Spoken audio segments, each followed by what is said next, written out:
Estamos aquí un cuarto de hora antes de lo que pone en el papelito, pero yo creo que estamos casi todos.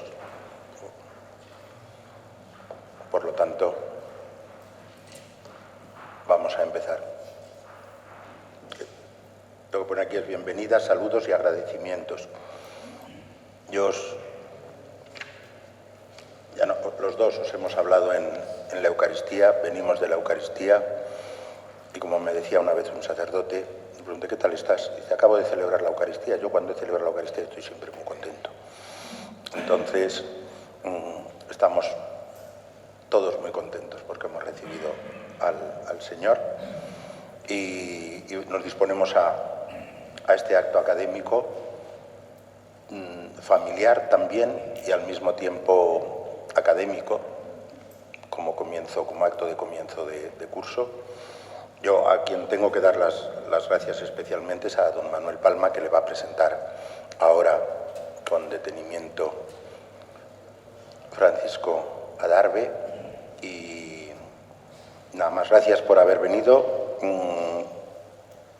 Tenemos que establecer lazos cada vez más estrechos entre vuestra Facultad de Teología.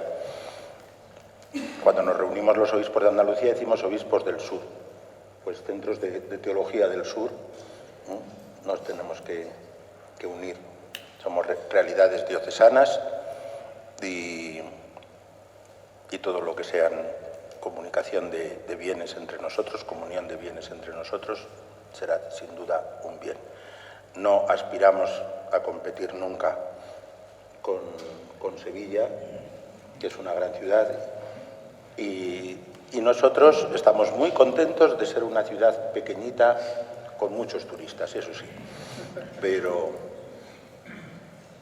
pequeñita. Pero precisamente por eso nos podemos ayudar sin que haya ninguna clase de rivalidad ni de competencia entre ambas. Paco, tienes la palabra.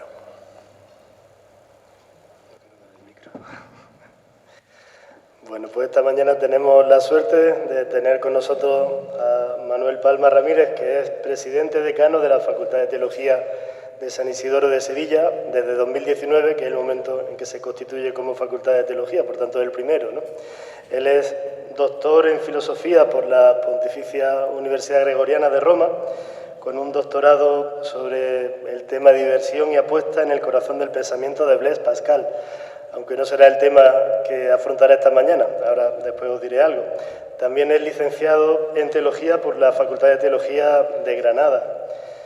En el centro que preside es profesor desde el año 2011, cuando era todavía Centro de Estudios Teológicos de Sevilla, del que también fue vicedirector y más tarde director. Y en esta casa también es conocido porque ha sido profesor invitado del Instituto de Teología Edith Stein, como parte de la Academia Internacional de Filosofía, también profesor invitado de la Facultad de Teología de la Universidad de Navarra. Y actualmente en la Diócesis de Sevilla, además de algunos cargos de organización y de gobierno, también es canónigo de la Catedral de Sevilla. Tiene un amplio currículum de publicaciones, ¿no?, en temas filosóficos fundamentalmente, también teológicos, de antropología.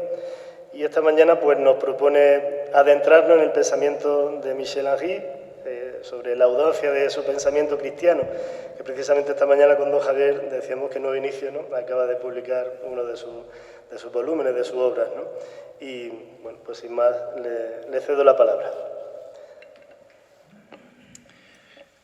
Señor arzobispo coadjutor, querido señor director del instituto, profesores, alumnos. El método que adopta Michel Henry es esencialmente fenomenológico. De hecho, procuraremos, durante esta mañana, mostrar a través de su pensamiento filosófico todo lo que la fenomenología es capaz de clarificar nuestra comprensión del cristianismo. En 1996, Jean-Luc Marion proponía que la fenomenología puede ayudar hoy a la reflexión teológica del mismo modo que el platonismo lo había hecho en la época de los padres y el aristotelismo en la escolástica. El texto que propongo hoy trata de hacer ver hasta qué punto es posible la ayuda de la fenomenología contemporánea en la obra de Michel Henry a la teología y al acto de fe.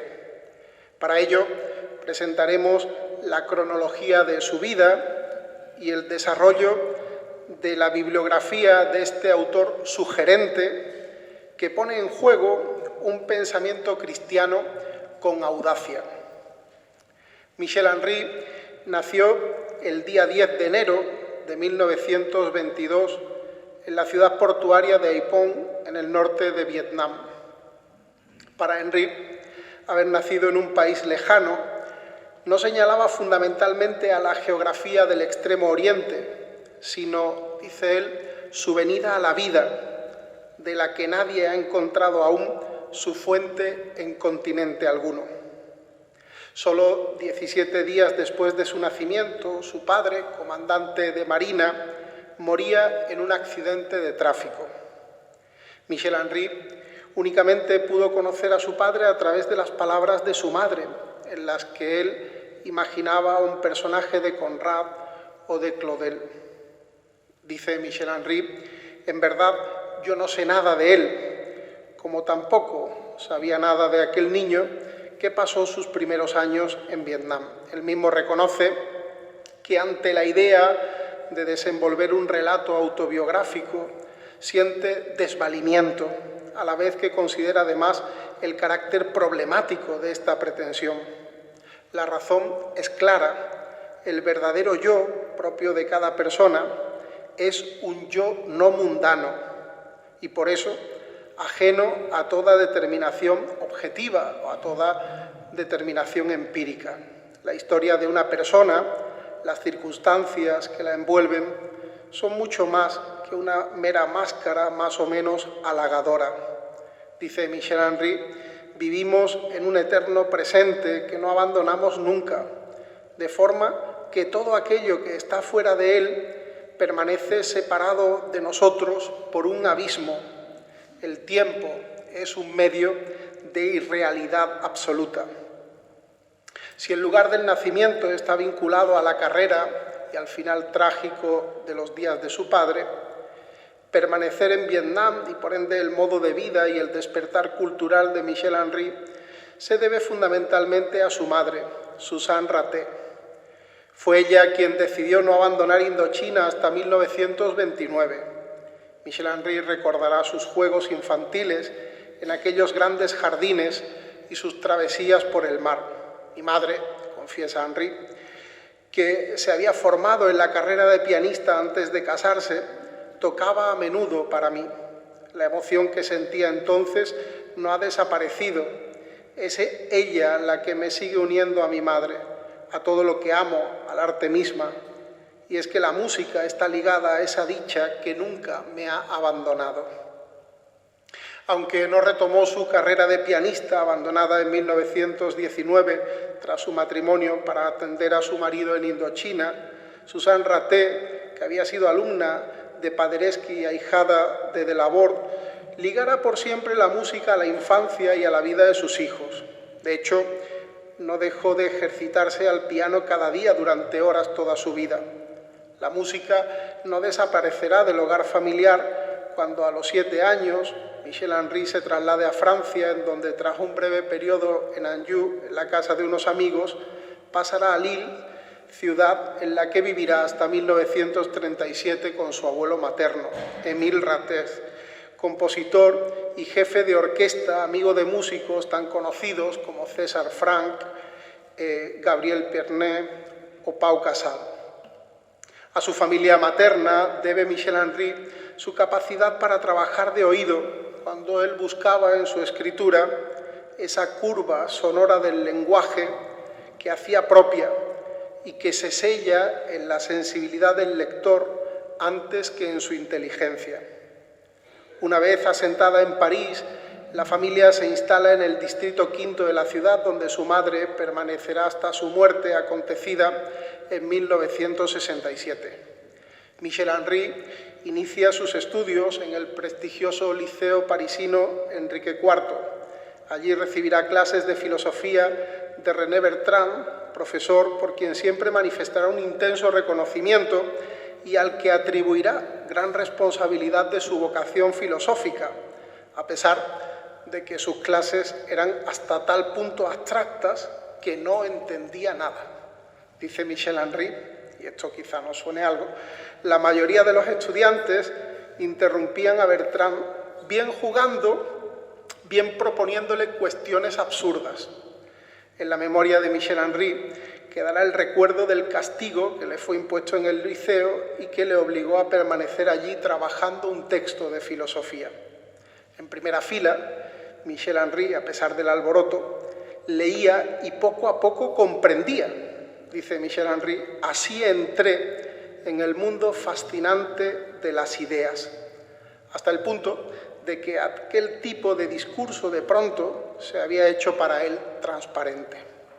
Entonces entendió que la metafísica era el fundamento de su vida, la única actividad importante, de modo que no podía sino consagrar a ella su existencia, para decepción de su familia. El profesor Bertrand influyó en su alumno, como éste reconocerá, más por sus defectos, o aquello que se tenía por tales, que por sus cualidades. La filosofía no era, sin embargo, el único ámbito de interés para el joven Michel Henry, quien iba creciendo en un ambiente familiar impregnado por las artes. Su profesor de literatura francesa lo reconocerá como un alumno excepcional. No en vano, le otorgó un premio especial consistente en un anaquel de obras editadas por la Pléiade. Ya en aquel tiempo se interesaba vivamente por la literatura, en la que era capaz de entrever la riqueza de expresar sin explicar, las posibilidades de captar en ella de un modo directo el pathos de la existencia. Durante los cursos intermedios previos al comienzo de los estudios universitarios, Michel Henry queda impresionado por su profesor de filosofía, Jean Hippolyte, quien junto a Jean Paul se convertirán años después en codirectores de sus tesis. El día 13 de abril de 1943, después de la redacción, comenzaba durante el invierno de 1942, Michel Henry defiende su memoria final con el título Felicidad de Spinoza, la cual, bajo la guía de Jean Grenier, le valdrá la obtención del diploma de estudios superiores en la Universidad de Lille. El propio director de la memoria había procurado su publicación en la editorial Gallimard, aunque la falta de papel y la censura de los alemanes lo impedirán. Solo unos años más tarde, entre el 44 y el 46, el texto verá la luz en la revista de Historia de la Filosofía.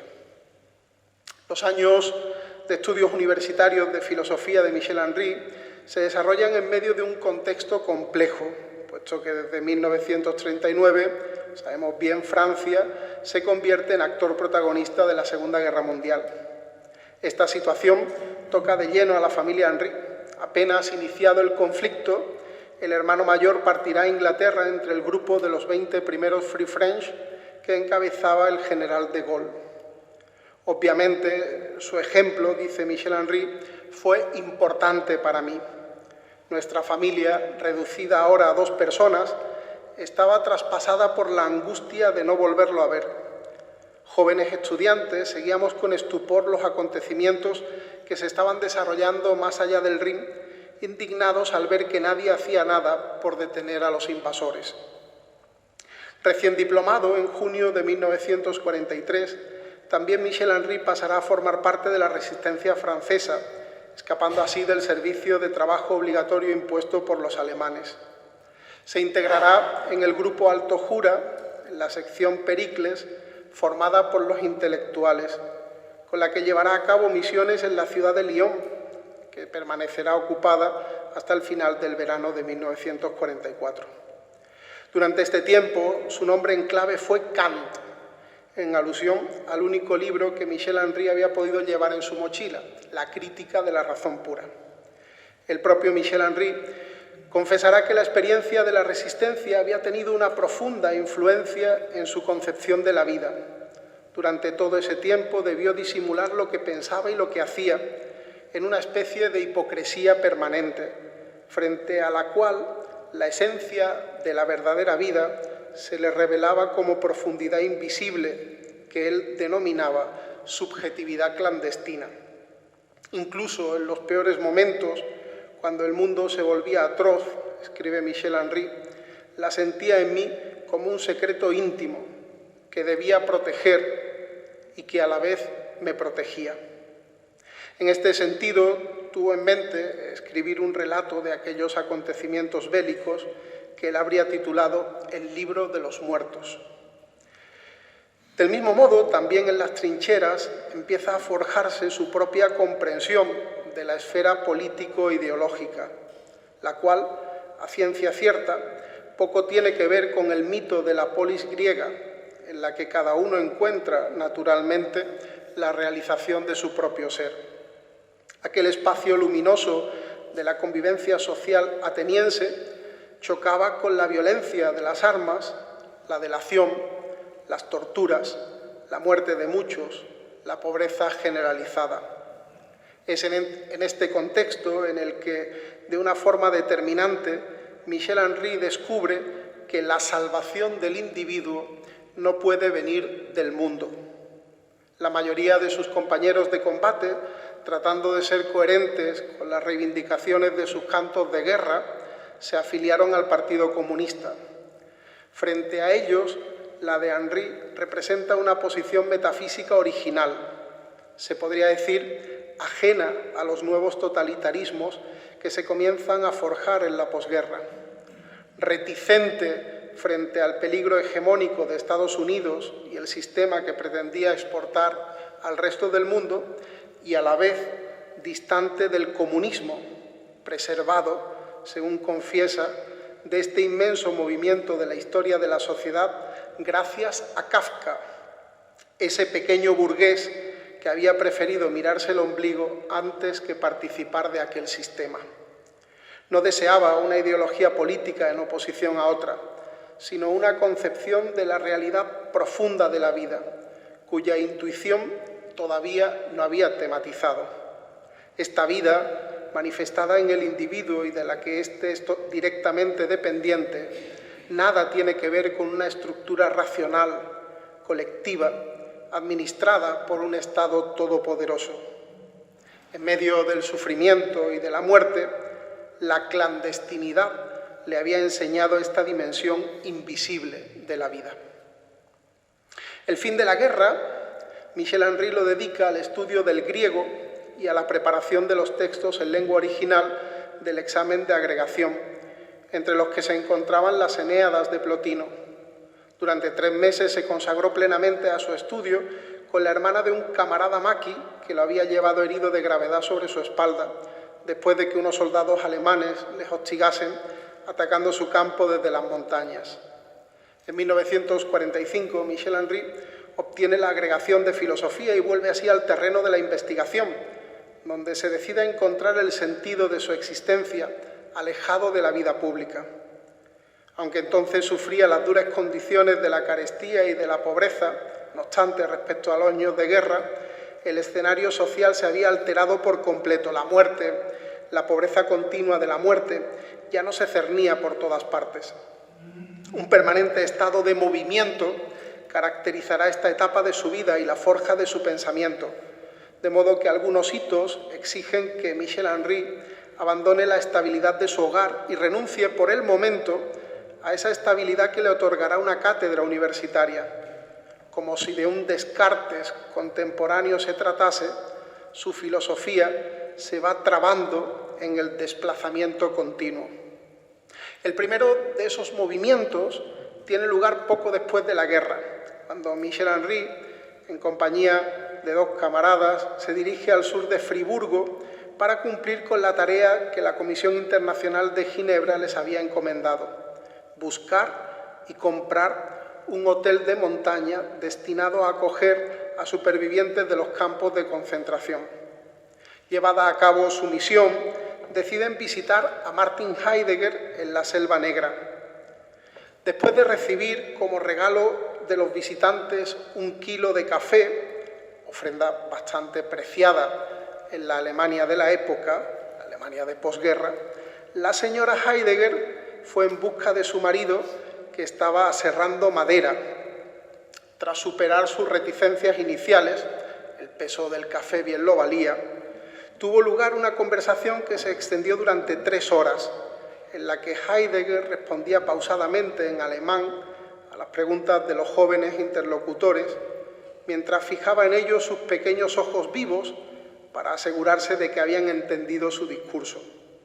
A pesar del sugestivo encuentro filosófico, que Henri juzgaría como un espectáculo impresionante de alta inteligencia, y de la admiración por el carácter extraordinario de la exposición heideggeriana, la orientación de su trabajo, como indica el propio Henri, se alejará mucho de la fenomenología de la exterioridad que caracteriza el pensamiento de Heidegger. No en vano, Michel Henry, que todavía no había leído en profundidad Ser y Tiempo, detectará luego en la obra de Heidegger las lagunas propias de una filosofía intelectualista que, en cuanto tal, al perderse en la representación ideal del mundo, no toma en serio la vida. El mes de agosto de ese mismo año, Michel Henry se traslada a la ciudad de Casablanca, en cuyo liceo será profesor durante 1 año. En la clase se encontrará con 70 alumnos, casi todos mayores que él, quienes, al igual que su profesor, acababan de regresar de la guerra. Este curso será importante en el desarrollo de su pensamiento, pues aquí Michel Henry se interesa por la cuestión filosófica del cuerpo y estudia los escritos de Mendebirán. 15 años después verá la luz la obra Filosofía y Fenomenología del Cuerpo, en la que están presentes las notas que ya en el curso marroquí el filósofo había ido compilando de sus lecturas. En febrero de 1947, Michel Henry comienza un periodo de 4 años de dedicación a la investigación en el Centro Nacional de Investigación Científica. Durante este tiempo, que se extenderá después en ciclos ininterrumpidos hasta 1960, Michel Henry aprovecha para ir desplegando su filosofía. Aquellos momentos de soledad, sostenidos por la investigación y motivados por ella, son para él motivo de paradoja, y es que por una parte le resultan difíciles a causa del aislamiento, en un cierto sentido excluyente, mientras que por otra parte son para él fuente de ilusión, pues durante ese tiempo el único asunto que mueve su vida es aquel que Michel Henry percibe como esencial. Con todo, la soledad investigadora coincide con experiencias docentes que implican nuevos desplazamientos. En 1950 lleva a cabo otro ejercicio de enseñanza que exigirá su traslado durante un curso a Argel, después del cual permanecerá 2 años como becario en la ciudad universitaria de París. Entre los años 53 y 54, Michel Henry será asistente en Provenza, en donde lleva a cabo la sustitución de un profesor. Durante ese tiempo vivirá en la antigua casa del filósofo Maurice Blondel. Nathalie Penny, secretaria de Blondel, conocedora de su interés por Mendebirán, insistirá al joven asistente para que trabaje sobre las numerosas notas inéditas que había dejado a su muerte Blondel. Aunque Michel Henry declinará este ofrecimiento, manifestando que prefiere la reflexión especulativa al trabajo en los archivos. Pasado este periodo, regresa a París, donde continúa su tarea investigadora. La primera obra de Michel Henry que verá la luz en 1954 es El joven oficial, todavía no traducida esta al español. Un cuento filosófico sobre el mal, inspirado en las obras de Kafka y de Kierkegaard. La idea de esta novela procede de una conversación de 1947 entre Michel Henry y un amigo ingeniero que hacía el servicio militar en la Marina. Después del diálogo, en apenas unas semanas, Michel Henry escribió un relato sobre la imposibilidad de controlar la vida, de imponer una armadura racional que la domine. Años más tarde, una amiga había descubierto el manuscrito en un cajón y le animó a su publicación. El argumento final del relato, puesto en juego con rigor matemático y con gran emoción, presenta precisamente el primer trabajo a bordo de una embarcación de un joven oficial de la Marina de Guerra. Habrá de liberar el navío de la plaga de ratas que lo invaden. En torno al empeño del oficial y a las técnicas condenadas todas ellas al fracaso, que pone en práctica para acabar con el problema, Michel Henry introduce, en el marco de un programa cargado de simbolismo, su reflexión sobre la existencia del mal, el sentido de la vida o el lugar de Dios en medio del sufrimiento. Como antítesis del oficial, se presentan sus compañeros, que no solo se manifiestan escépticos respecto a la eficacia de la tarea de aquel, sino que además desprecian una faena que juzgan indigna de ellos. La literatura ocupa un papel importante en la obra de Michel Henry.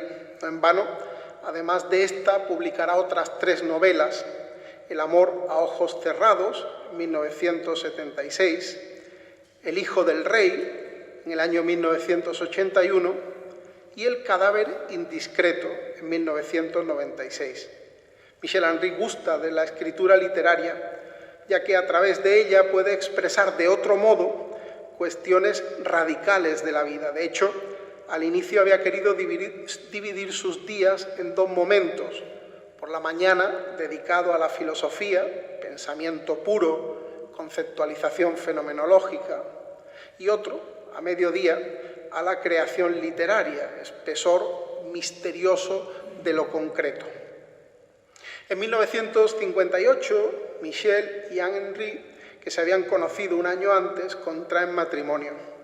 Con este evento se inicia una etapa de estabilidad, de desarrollo familiar, cuyo centro será la ciudad de Montpellier.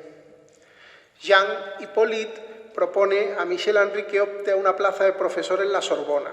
Sin embargo, él rehúsa este ofrecimiento, ya que prefiere un puesto en la Universidad de Montpellier, donde permanecerá desde octubre de 1960 hasta su jubilación como profesor en 1982. Con vistas a continuar su investigación, Michel Henry se había decantado por una universidad con menor carga de obligaciones que la Sorbona, situada además en una región mediterránea caracterizada por su belleza. De hecho, en esa época todavía no había terminado de escribir la esencia de la manifestación, tarea para la que Michel Henry tenía necesidad de una tranquilidad y de una independencia que no habría encontrado en París. Por otra parte, Montpellier le ofrecía la posibilidad de tener acceso cotidiano a la cultura a través del ballet y de los conciertos. Al comienzo, la universidad, que apenas contaba con 1.200 estudiantes, estaba situada en una antigua propiedad del centro de la ciudad, frente a la catedral y a la Torre Nostradamus. El joven matrimonio reconocerá pronto la ciudad como propia. La relación entre docencia y investigación será allí fundamental. Dice Michel Henry, el contacto con espíritus jóvenes, alejados de los intereses del mundo, enamorados de la cultura, hasta el punto de estar dispuestos a sacrificar todo lo demás, fue un trato privilegiado, aunque a veces trajera consigo problemas y dificultades. En febrero de 1963, Michel Henry defiende su tesis doctoral en filosofía con el título La esencia de la manifestación. El Tribunal de la Defensa estaba formado por Jean Hippolyte, Jean Val, Paul Ricoeur, Ferdinand Alquier y Henri Gouillet. El texto supone el primer jalón de su investigación, su primera gran obra, a cuya composición había dedicado 10 años. En ella, a pesar de su admiración por Edmund Husserl, pretende hacer caer la fenomenología intencional, quizá el mayor descubrimiento filosófico de la primera mitad del siglo XX. Ya aquí, Michel Henry dejará constancia de la gran intuición que da forma a todo su pensamiento.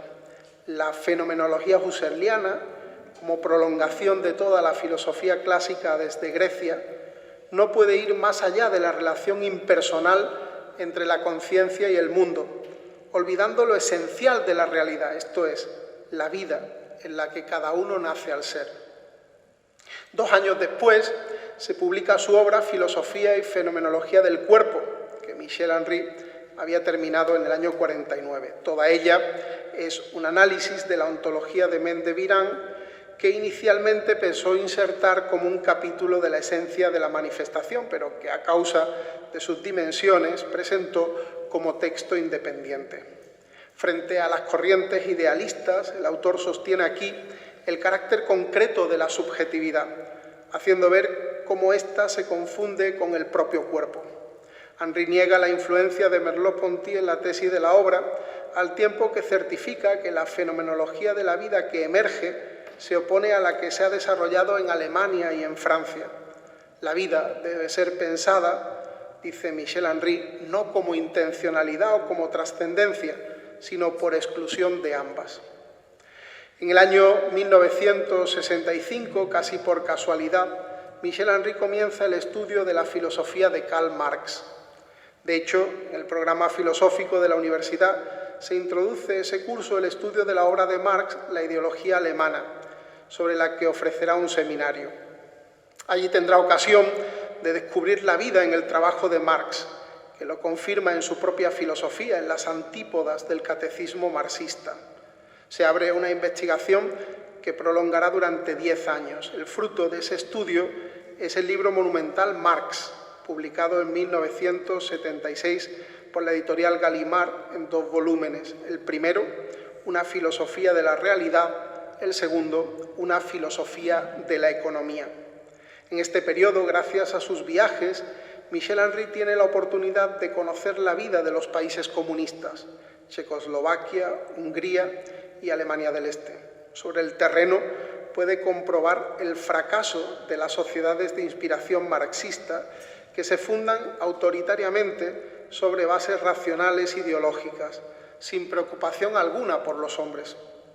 Jean Hippolyte, que había llegado a ser en aquel tiempo un amigo para Michel Henry, le insiste en la importancia de escribir un libro sobre la filosofía de Marx y el marxismo. Su muerte en 1968 le impidió, sin embargo, conocer la obra de Michel Henry. El texto, amplísimo, representa la primera aplicación henriana de la filosofía de la inmanencia a la vida concreta. Así, la cuestión de la crítica a la ideología, centro del pensamiento de Marx, se convertirá para él en la clave de la relación entre realidad e idealidad, o mejor, de la oposición radical entre realidad y representación. En Marx tiene lugar el preludio del derrocamiento de una metafísica en la que el ser es homogéneo a la idea, la cual, en la esencia de la manifestación, había sido nominada por Henry monismo ontológico. El Marx de Michel Henry es un estudio detallado de la cronología y la evolución del pensamiento de Karl Marx y de sus discípulos. Desde el Marx joven, en donde con una perspectiva humanista la realidad, que es el hombre en la sociedad, se opone a la representación ideológica, al pensamiento marxista, en el que la sociedad pasa a representar al individuo. Quizá la mayor originalidad de este estudio radica en la puesta en juego de una idea de individuo que, presente en la obra del joven Marx, fue ignorada por sus discípulos y por el marxismo en general. El verdadero individuo que aparece en la ideología alemana, caracterizado por su existencia, por su praxis, sus deseos, su sufrimiento. Este individuo real, con sus acciones, se opone radicalmente a las representaciones, a la ideología. La obra sobre Marx fue publicada en una época en la que el poderío soviético permanecía intacto, de ahí su carácter ciertamente molesto a izquierda. En el libro, Michel Henry desmonta las bases del pensamiento marxista, y a la derecha, que no veía con buenos ojos una obra consagrada a la filosofía de Marx. También en 1976 Michel Henry, tal como se ha adelantado, publica la novela El amor a ojos cerrados. En ella relata cómo la ciudad de Aleaoba, habiendo llevado a su culmen los avances de la civilización, es alcanzada por el mal, que la aparta de su historia, de sus creencias, de su propia vida, de manera que el desarrollo la hace volverse sobre sí misma. Aunque muchos han querido ver en este relato una alegoría de los acontecimientos del Mayo francés, Anne Henry, la esposa de Michel Henry, sin embargo, descarta esta vinculación al señalar cómo en Montpellier apenas tuvo repercusión la revuelta parisina del 68. Dice la esposa de Michel Henry: Los jóvenes aquí no tenían necesidad de levantar los adoquines para encontrar la playa, la tenían a un cuarto de hora. Y de hecho, los estudiantes en aquellos días habían cogido sus mochilas y se habían ido al mar, que estaba estupendo en aquella época del año. En verdad, lo que impresionó a Michel Henry, y está en el fondo de esta novela, es el exterminio de una cultura milenaria que los maoístas estaban llevando a cabo en Indochina, en donde todavía conservaba algunos amigos. O como sobre la moqueta de un gran restaurante de Praga, unos gobernantes escupían ante la mirada impasible del maître del hotel, antiguo presidente del Colegio de Abogados. Esto es, la ruina de una antigua civilización a manos de una revolución pretendidamente popular, hecho que se esconde en el mismo título de la novela, que remite a unos versos célebres de Baudelaire que permiten captar su significado más profundo. Todos los seres amados, escribe Baudelaire, son vasos de hiel que se beben con los ojos cerrados. Esta obra le valió el reconocimiento de la crítica y la concesión de prestigiosos premios literarios.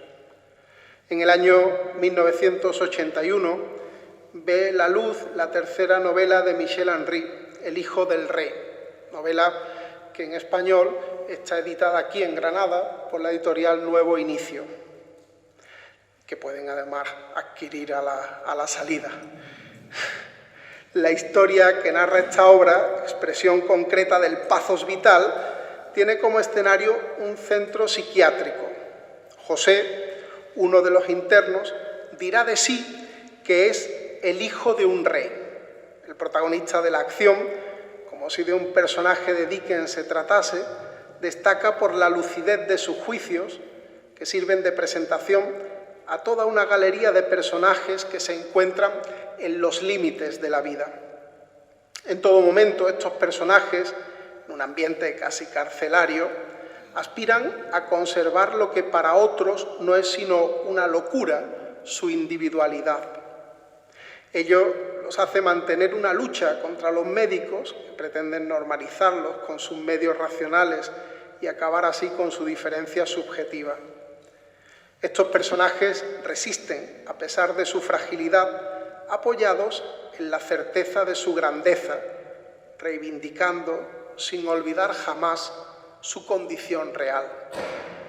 En el libro se presenta además la historia de amor de José y Lucille, que acabará con el drama de la muerte de ella y el hundimiento en la tiniebla irreversible de la demencia del protagonista. Esta novela, inspirada por la lectura de los casos patológicos presentados en la obra de Pierre Janet, que expresa la tensión de la vida al mismo tiempo embriagadora y asfixiante, sirvió como argumento del programa radiofónico La verdad es un grito de Radio France, cuyo guión fue obra del propio Michel Henry. Con 60 años, Michel Henry se jubila de la Universidad Paul Valéry de Montpellier tras 22 años como profesor en la Facultad de Letras, un periodo en el que no solo tiene ocasión de formar a generaciones de estudiantes, sino en el que además entra a participar en el Consejo Científico de la Universidad, en su Consejo de Administración e incluso en el Consejo Nacional de Universidades. Con la jubilación, Michel Henry inicia una etapa muy fructífera desde el punto de vista de la investigación, la publicación de su obra filosófica y la comunicación de su pensamiento a través de conferencias y discursos que dicta por todo el mundo, desde España o Italia a Japón o Estados Unidos. Su jubilación no significa, por tanto, una retirada, ni mucho menos le lleva a recluirse. Antes bien, Michel Henry, según el modo de un asceta, de un eremita, se consagra por completo a su obra, a la filosofía. De hecho, apenas unos meses después de dejar la docencia universitaria, Michel Henry es invitado para dictar una serie de conferencias y seminarios en el Centro de Filosofía Francesa de Osaka, en Japón, durante un cuatrimestre. La curiosidad intelectual no cesa, y después de Marx, Michel Henry se dedica al estudio de la obra de Nietzsche y de Freud. Una consecuencia de estos trabajos es la obra Genealogía del psicoanálisis, publicada en 1985. En este escrito, como en sus dos textos sobre la ontología de Mendel-Virán y sobre el pensamiento de Marx, Henry trata de aplicar sus conclusiones sobre el desdoblamiento de la fenomenología presente ya en su ópera prima, ensayos sobre Descartes, Kant, Schopenhauer y Nietzsche preceden su estudio sobre el psicoanálisis de Freud, en el que se hace patente la contradicción en la doble noción de inconsciente. Entre los años 1987 y 91, Michel Henry continúa aplicando sus principios fenomenológicos a diversos ámbitos de la cultura, tal como queda de manifiesto en las 4 obras que publica en este periodo: La barbarie, 1987, Ver lo invisible, sobre Kandinsky, 1988, Del comunismo al capitalismo, teoría de una catástrofe, 1990, y Fenomenología material, 1991.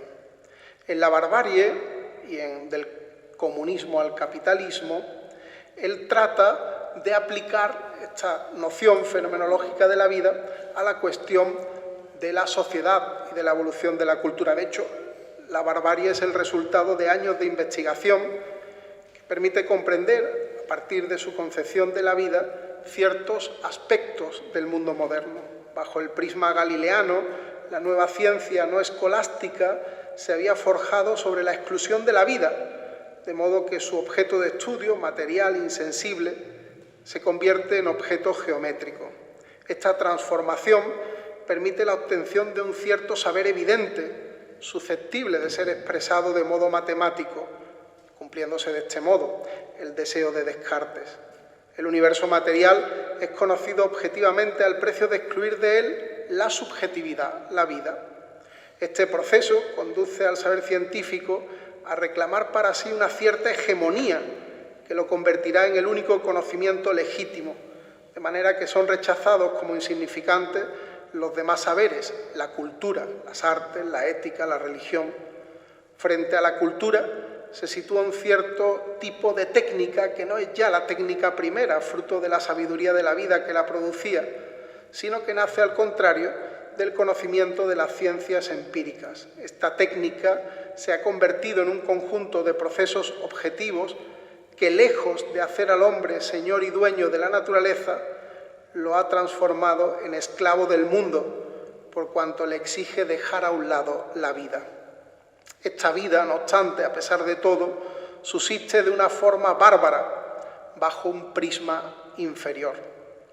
En el ensayo Del comunismo al capitalismo, Michel Henry analiza con un enfoque filosófico los acontecimientos políticos que rodearon la caída del muro de Berlín y los procesos de democratización de los antiguos países comunistas de la Europa del Este. Pronto queda claro en el texto que el desencadenante de este evento es el hundimiento del comunismo, que tiene como trasfondo una crisis mucho más fundamental, la crisis del individuo. En efecto, en todos estos estados, presa del caos económico y político, el individuo es desalentado y sus méritos han dejado de ser reconocidos. Otra obra fundamental en este momento es Ver lo invisible, sobre Kandinsky, expresión filosófica de la fascinación de Michel Henry por los cuadros del pintor ruso, especialmente por aquellos que constituyen sus últimas creaciones, las del periodo parisino, quizás las más difíciles. Michel Henry tuvo ocasión, además de leer en los escritos del pintor, no solo un modo de teorizar sobre sus obras, sino una verdadera teoría estética general. Kandinsky quiso pintar algo distinto al mundo exterior que aparece en tantas obras desde los griegos clásicos hasta el siglo XX. Él desea expresar la vida invisible, a la que llama alma. Pero ¿cómo hacer ver lo invisible?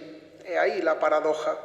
La respuesta a esta cuestión pasa por el reconocimiento de las formas, los colores, como realidades que no pertenecen al mundo sensible, es decir, que exige poner de relieve la fuerza patética que son. A través de este escrito sobre Kandinsky, Michel Henry llega a ser reconocido por el público no filosófico, dado que la repercusión del libro, que llenó de satisfacción a su autor, hizo que su nombre se extendiese y se erigiera en un referente cultural.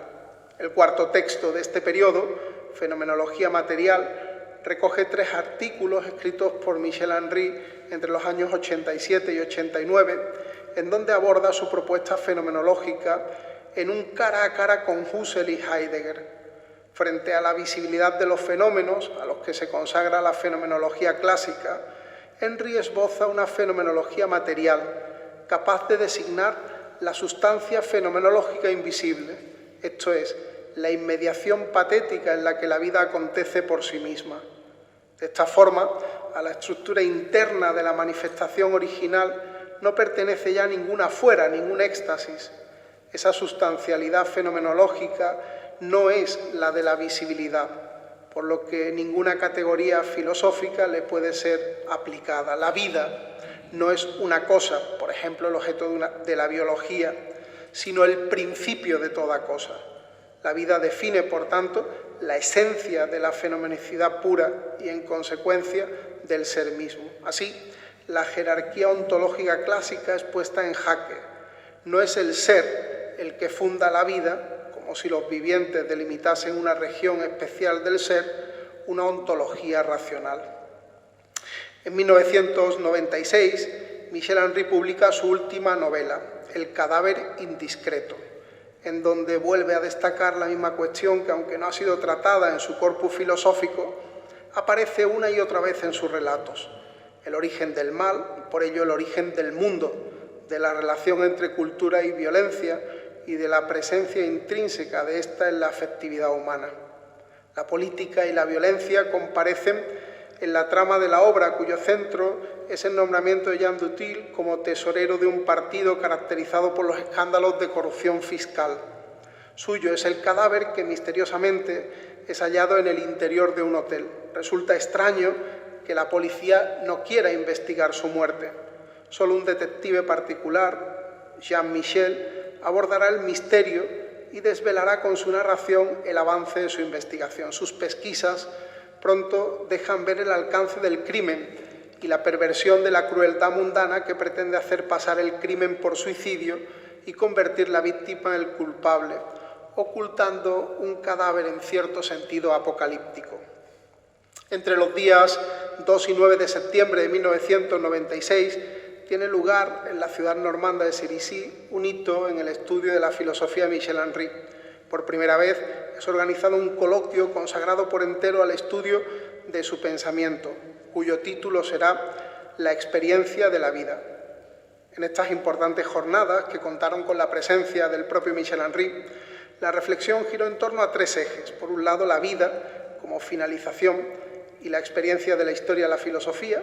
En segundo lugar, fue retomado el análisis henriano de las múltiples formas de barbarie. Y por último, en tercer lugar, tuvo lugar la apertura de la obra de Michel Henry a determinadas cuestiones exteriores a su pensamiento.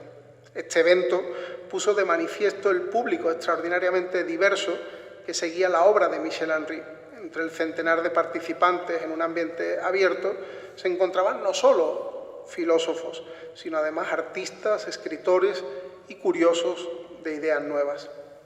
Precisamente, uno de los acontecimientos que marcaron el desarrollo del coloquio de Cerisy fue la publicación ese mismo año de Yo soy la verdad, primera obra de la trilogía que Michel Henry dedica al cristianismo. En el año 2000, Michel Henry presenta Encarnación, una filosofía de la carne, y 2 años más tarde, apenas unos días antes de su muerte, solo tiene ocasión de revisar las pruebas de imprenta de la que será su obra póstuma, Palabras de Cristo, con la que cierra la serie cristiana. De este modo, la fenomenología de la vida reencuentra el cristianismo. El autor no ha partido en su reflexión del cristianismo, sino de la fenomenología. A la luz de los textos del Nuevo Testamento, Michel Henry propone 3 principios fenomenológicos. En primer lugar, la definición del absoluto Dios como vida. En segundo lugar, la afirmación de que el proceso de la vida genera necesariamente una ipseidad en la que acontece y se manifiesta el verbo. Y en tercer lugar, el hombre no puede ser comprendido sino como hijo, a partir del proceso inmanente de la vida, nunca del mundo. De ahí que, a juicio del propio Michel Henry, el giro teológico de la fenomenología contemporánea no sea una desviación o una desnaturalización de la fenomenología, sino su cumplimiento. Para ir a las cosas mismas, de acuerdo con la pretensión fundacional de Husserl, la fenomenología habrá de buscar ese original advenimiento que es la revelación patética de la vida, el fundamento de todo fenómeno posible. ¿Qué esperanza le queda al hombre? La superación del olvido radical de su condición de hijo en la que está sumido a través de la unión a la vida absoluta, naciendo, dice Michel Henry, por segunda vez, en una lectura muy interesante del Evangelio de San Juan. Sin el reconocimiento de su condición de hijo, el yo no es más que una ilusión.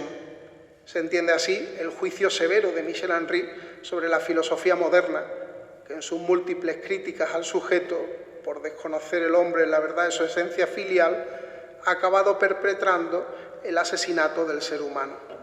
La salvación del hombre, la vuelta a la vida que es Dios como hijo en el Hijo, requiere volver a encontrar en sí mismo la vida absoluta, lo cual solo es posible en la vida. La salvación escapa al orden del conocimiento objetivo. Por ello, las pruebas clásicas sobre la existencia de Dios, a juicio de Michel Henry, son insuficientes, porque perdidas en la especulación racional formal, no son capaces de dar cuenta de la vida, de lo que se pone en juego, la propia salvación, tan lejos de los razonamientos refinados sometidos a la verdad del mundo y al régimen del ser. Como el hijo pródigo pudo emprender el camino de regreso a la casa paterna solo en virtud de la conciencia de hijo, el hombre puede retornar a la vida renaciendo, ya que en el hombre oculto radica un poder más interior que él mismo, que continúa actuando sin que él lo sepa. Vencer el olvido de la vida primera significa para el yo escapar de la muerte y mutar a su esencia verdadera, la vida absoluta. La ética cristiana tiene por objeto devolver al ser humano a su condición de hijo.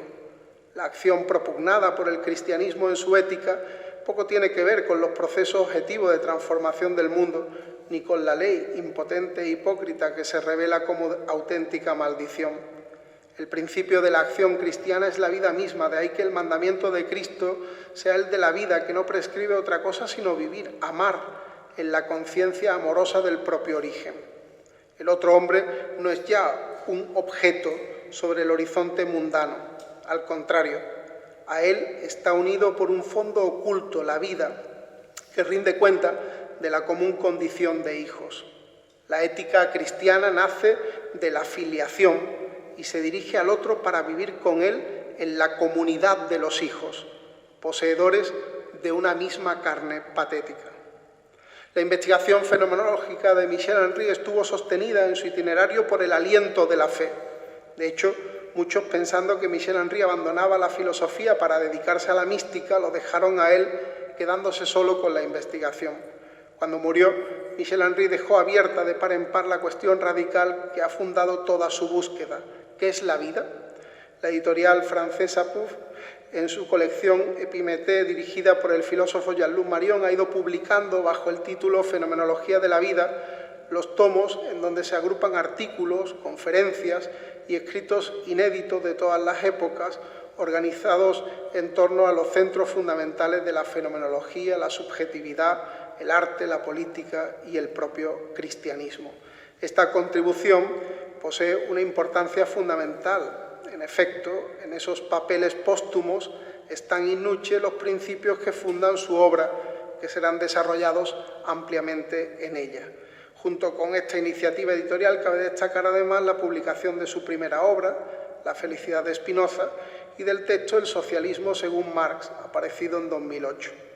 Además, son frecuentes las actas de jornadas y congresos organizados por todo el mundo en torno a la figura filosófica de Michel Henry, así como la publicación póstuma de entrevistas y de conferencias en donde el propio autor pone de relieve en la pervivencia de su obra sus principios filosóficos.